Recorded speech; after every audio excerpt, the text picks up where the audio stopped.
नमस्कार। आप सभी का स्वागत है भुवन सर्विस सेंटर यूट्यूब चैनल पर।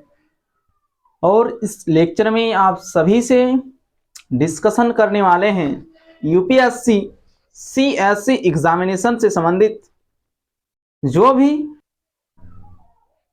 मिथ्स हैं उन सभी को आप सभी के लिए क्लियर किया जाएगा इस लेक्चर पर। और आप सभी जितने भी न्यू कैंडिडेट विजिट किए चैनल पर या फिर जो भी उपस्थित कैंडिडेट हैं, आप सभी लास्ट तक इस लेक्चर को देखने की कोशिश करें ताकि आप सभी को पूर्ण रूप से ज्ञान अर्जन हो सके और एक सही मार्गदर्शन मिल सके।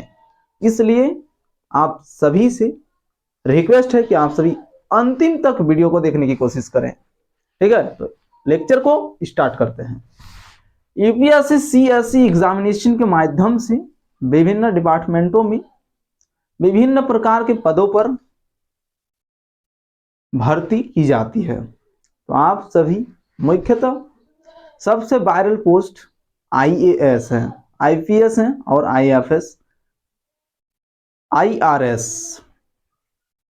इन चार पोस्ट जो हैं यूपीएससी सीएससी एग्जामिनेशन की जो नोटिफिकेशन रिलीज की जाती हैं उसमें भी आप सभी पढ़ सकते हैं इसको।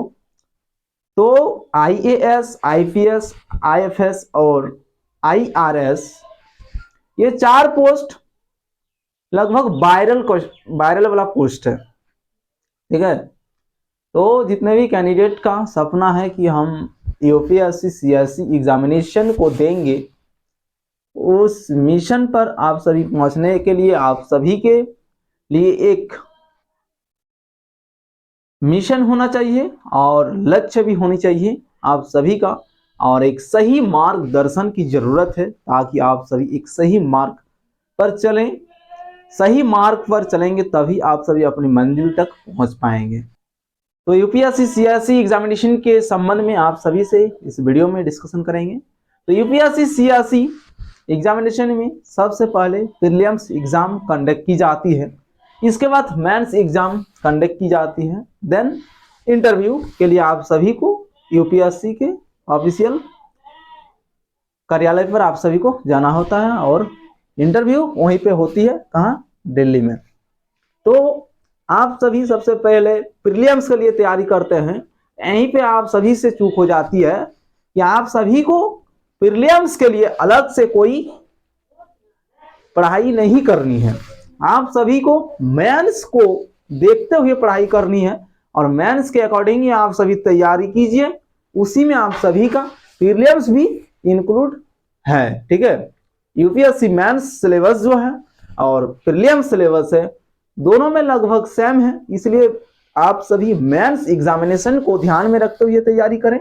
मेंस के अकॉर्डिंग आप सभी अपनी प्रिपरेशन करें और जो भी स्ट्रेटेजी आप सभी बनाते हैं उनमें भी मेंस को ध्यान में रखते हुए आप सभी अपने स्ट्रेटेजी बनाएंगे और उसी के अकॉर्डिंग आप सभी तैयारी करेंगे। प्रीलिम्स के लिए आप सभी ज्यादा उसमें फोकस नहीं करेंगे कि प्रीलिम्स के लिए आप सभी को अलग से तैयारी करनी है, ऐसी कोई क्राइटेरिया नहीं है। आप सभी को अलग से कुछ नहीं करनी है प्रीलिम्स के लिए, आप सभी डायरेक्ट मेंस पे फोकस कीजिए। मेंस का तैयारी आप सभी बेहतर ढंग से कर लीजिएगा तो उसी में आप सभी का प्रीलिम्स भी क्लियर हो जाएंगे। ठीक है, तो सभी को मेंस पे ज्यादा ध्यान देना चाहिए और ऑप्शनल जो भी सब्जेक्ट आप सभी लेंगे। ठीक है, यूपीएससी सीएससी से संबंधित एक वीडियो आप सभी को पहले भी उपलब्ध करा दिया गया था, आप सभी चैनल पर जाके यूपीएससी सीएससी एग्जाम से संबंधित जो भी इंट्रोडक्शन है उन सभी को आप सभी देखें और नॉलेज अर्जन करें।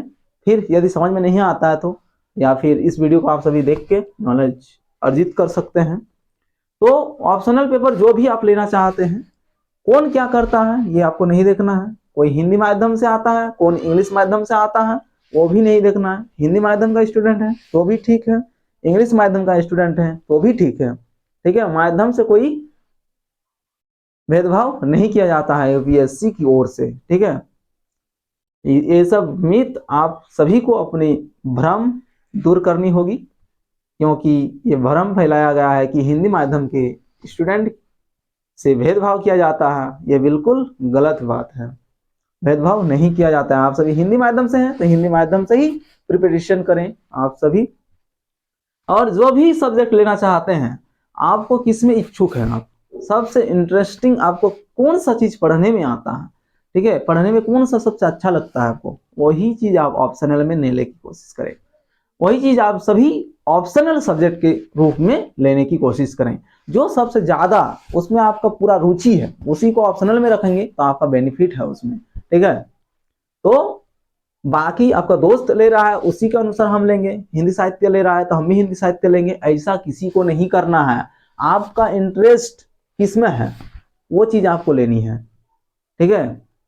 जैसे कि एक बीटेक वाला स्टूडेंट का मान लो, ठीक है, उनको तो बीटेक उसमें टेक्निकल नॉलेज से सब्जेक्ट होते हैं, तो टेक्निकल वाला जो भी सब्जेक्ट है उनसे रिलेटेड सब्जेक्ट लेंगे बीटेक वाला। लेकिन एक दोस्त है उनका, वो मान लो कि सोशियोलॉजी ले रहा है ऑप्शनल, तो वो बीटेक वाला कैंडिडेट को सोशियोलॉजी नहीं लेनी है, क्योंकि उसका फ्रेंड जो है उसका दिमाग जिस प्रकार से वो अपना प्रकार से ले रहा है कि हमारा सोशियोलॉजी में हम अधिक से अधिक मार्क ला सकते हैं, और जो बीटेक वाला कैंडिडेट है वो तो उसका बैकग्राउंड भी नहीं है, लेकिन अपना फ्रेंड को देखते हुए वो सोशियोलॉजी लेने की सोच रहा है। तो ऐसा बिल्कुल भी नहीं करना है। आपका इंटरेस्ट किस में है उसी के आधार पर आप सभी ऑप्शनल सब्जेक्ट लेंगे, ठीक है। और इंटरव्यू जो है, तो इंटरव्यू आप सभी एग्जामिनेशन मत मानिए उसको, वो एक पर्सनालिटी टेस्ट माना जाता है उसको, ठीक है। आपका व्यक्तित्व परीक्षण, व्यक्तित्व कैसा है व्यक्ति का, किसी भी व्यक्ति को उसी का जांच किया जाता है वहां पर। आप वास्तव में एक अफसर अधिकारी बनने के योग्य हैं या फिर नहीं है, इसी को जज किया जाता है वहां पर।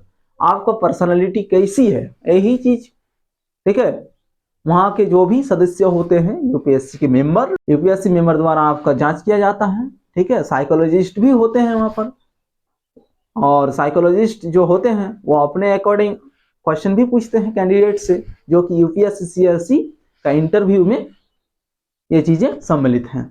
तो जो भी कैंडिडेट आप सभी कर रहे हैं यूपीएससी की प्रिपरेशन, तो आप सभी प्रीलिम्स पे पहले ही फोकस, कि प्रीलिम्स पहले हम क्रैक करेंगे उसके बाद मेंस करेंगे, तो ऐसा किसी को नहीं करनी है। पहले मेंस पे फोकस करो उसके बाद फिर प्रीलिम्स में, ठीक है। जब फॉर्म फिलअप करोगे साथ ही साथ तो एग्जाम नहीं होता है, कुछ दिन तो मिलता है ना, उसी में आप सभी को प्रीलिम्स के लिए रिवीजन करनी है, क्योंकि सबसे पहले आपको मेंस पे फोकस करना है, ठीक है। मेंस में टोटल पेपर 9 पेपर एग्जाम देना होता है आपको, ठीक है। ये ऑल इंडिया कैंडिडेट के लिए बोल रहे हैं, जैसे कि नॉर्थ रीजन में किसी किसी का छूट भी है, तो ऑल इंडिया कैंडिडेट के लिए ये सभी चीजें मानना होंगे, और 9 पेपर आपको देनी ही होगी मेंस एग्जामिनेशन में। तो 2 पेपर क्वालिफाइंग नेचर का है और बाकी 7 का मेरिट लिस्ट बनता है, तो उससे पहले आपको प्रीलिम्स एग्जामिनेशन पास करनी होगी। तो प्रीलिम्स का जो सिलेबस है, ठीक है, सी सेट को छोड़कर बाकी जो फर्स्ट पेपर है जीएस जनरल स्टडी, उसमें मेंस से रिलेटेड सभी टॉपिक हैं। तो मेंस का प्रिपरेशन करेंगे तो आप सभी निश्चित तौर पर प्रीलिम्स भी क्वालिफाई कर लेंगे। और सेकंड पेपर सी सेट पर आप सभी का जो सी सेट होता है उसका आप सभी सी सेट का फुल फॉर्म क्या होता है आप सभी कमेंट कीजिएगा इस वीडियो के कमेंट बॉक्स पर, ठीक है।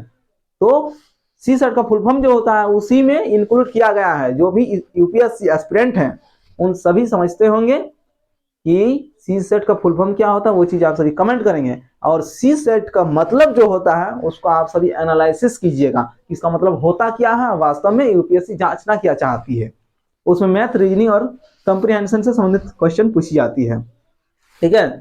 तो सभी चीजें मनुष्य द्वारा ही किया जाता है, ठीक है। इसलिए जो भी करेक्ट कर रहे हैं वो भी मनुष्य हैं, अभी आप जो भी प्रिपरेशन कर रहे हैं एस्पिरेंट हैं, आप सभी भी मनुष्य ही है, मनुष्य द्वारा ही सब कुछ किया जाता है।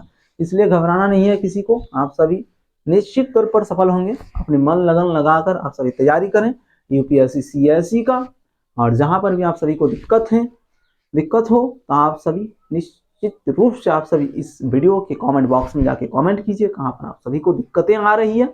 उन मुश्किलों का समाधान आप सभी को जल्द से जल्द देने की कोशिश किया जाएगा हमारे चैनल के माध्यम से।